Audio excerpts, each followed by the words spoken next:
ఈ వీడియోలో మనం మాట్లాడుకోబోయే మూవీ రివ్యూ వచ్చేసి 'మెట్రో ఇన్ ది నోమే'. సో, ఈ మూవీ వచ్చేసి నెట్‌ఫ్లిక్స్ ఓటీటీ ప్లాట్‌ఫామ్‌లో హిందీ లాంగ్వేజ్‌లో స్ట్రీమింగ్ అవుతుంది. సో, ఈ మూవీ ఎలా ఉంది ఏంటని ఈ రివ్యూలో మనం మాట్లాడుకుందాం.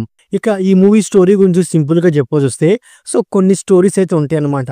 సో, ఆ స్టోరీస్‌ని కలుపుకుంటూ వెళ్ళడమే ఈ మూవీ యొక్క మెయిన్ థీమ్ అని చెప్పుకోవచ్చన్నమాట. ముఖ్యంగా ఈ మూవీ స్టార్టింగ్‌లో కొన్ని స్టోరీస్ హ్యాపీగా ఉంటాయన్నమాట. బట్ వాటి మధ్యలో వచ్చే కొన్ని కాన్‌ఫ్లిక్ట్ పాయింట్ దానివల్ల వాళ్ళ రిలేషన్ డిస్టర్బ్ అవ్వడం. అది ఇంటర్వెల్ బ్యాంగ్ అవుతుందన్నమాట.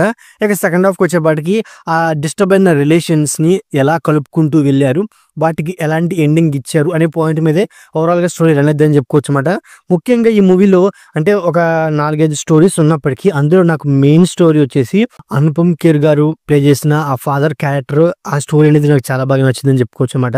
ఎందుకంటే ఫాదర్‌ని వదిలి వెళ్ళలేక డాటర్ తన లైఫ్‌ని సాక్రిఫైస్ చేస్తుందన్నమాట.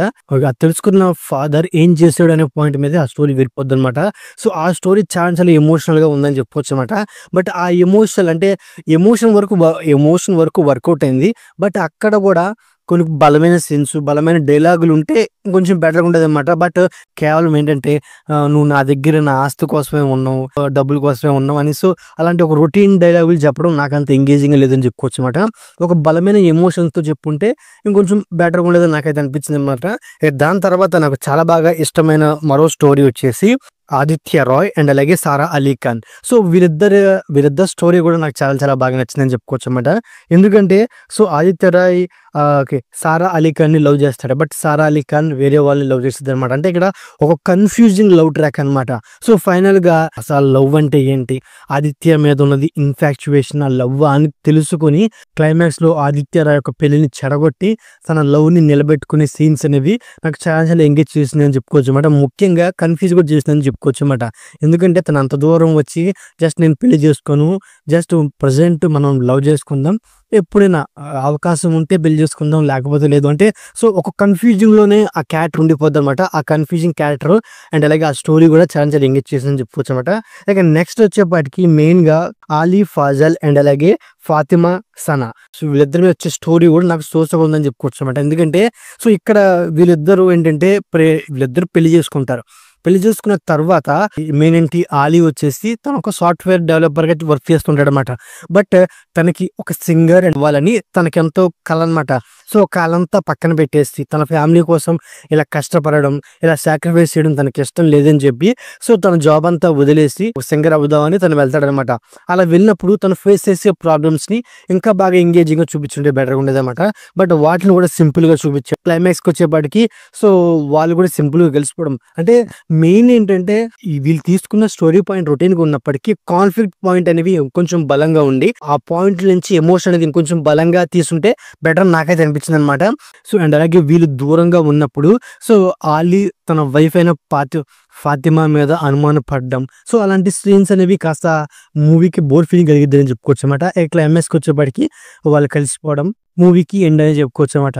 దాని తర్వాత ఈ మూవీలో మరో క్యారెక్టర్ వచ్చేసి పంకజ్ త్రిపాఠి అండ్ అలాగే కొంకణ్ సేనా.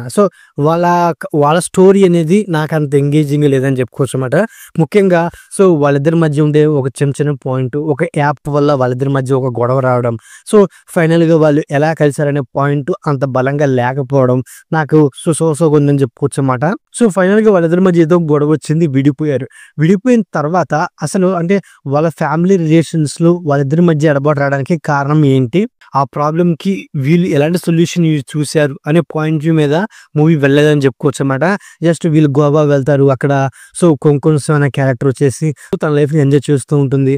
ఫైనల్‌గా తనలో తను రియలైజ్ అయిపోయి మళ్ళీ తిరిగి వచ్చేసిద్ది. ఇక పంకజ్ త్రిపాఠి తన సారీ అడుక్కుంటూ వెళ్ళిపోతాడు. ఇలాగే వీళ్ళు క్రియేట్ చేసిన సీన్స్‌లో ఏమాత్రం ఎంగేజింగ్‌నెస్, ఏమాత్రం ఎమోషన్ గాని, ఇంట్రెస్టింగ్ పాయింట్లు గాని ఏమీ లేకపోవడం మూవీకి పెద్ద మైనస్ అని చెప్పుకోవచ్చన్నమాట. ఓవరాల్‌గా మూవీలో యాక్టర్స్ పర్ఫార్మెన్స్ అనేది టూ గుడ్ ఉంది. కొన్ని ఎమోషన్స్ చాలా బాగా వర్కౌట్ అయినయి తప్పించి ఓవరాల్ స్టోరీ మొత్తం రొటీన్ గాను అండ్ అలాగే కొంత ప్రెడిక్టబుల్ గాను వెళ్ళిపోవడం మూవీకి పెద్ద మైనస్ అని చెప్పుకోవచ్చన్నమాట.